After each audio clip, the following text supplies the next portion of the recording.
Bryn Fawn ydw i, awdur, cyfarwyddwr ac hefyd yn perfformio yng nghnyrchiad diweddaraf ar y caws, sef Come On Midlife. Yn sicr nes i ddim cychwyn efo'r bwriad o sgwennu Come On Midlife, os o'n i ddim wedi meddwl bod mor ddigwylydd â hynny, oherwydd statws cwlt mewn ffordd yr gyfresu Come On Midfield a'r gwaith oedd May Jones wedi wneud wrth ysgrifennu hynny. So ni byth wedi meddwl trio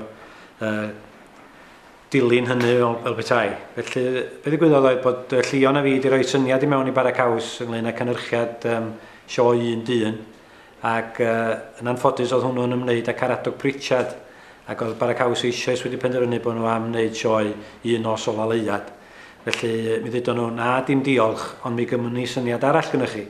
Felly mi si ati i ddechrau sgwennu rhyw fath o sioe un dyn ar gyfer Llion.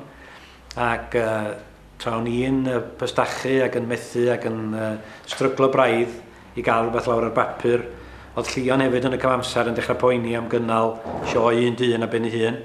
Felly mi ddath y syniad o greu rhywbeth o gwmpas George, Come On Midfield, ac wedyn lle cael Sandra hefyd i mewn ar y peth, ac wedyn mi sleifiodd Tex i mewn i'r stori reit ar y diwedd jyst i helpu dipyn bach.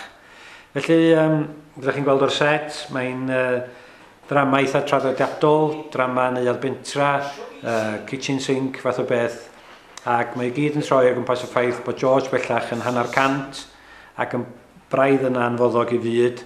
Mae Sandra Dyan allan yn gweithio ac yn gorfod gwneud bob dim. Mae'r plant i ffwrdd yn coleg a mae Dolig ar ei ffordd. A mae'r hen beldroedwr Bryn Coch braidd yn isal i ysbryd.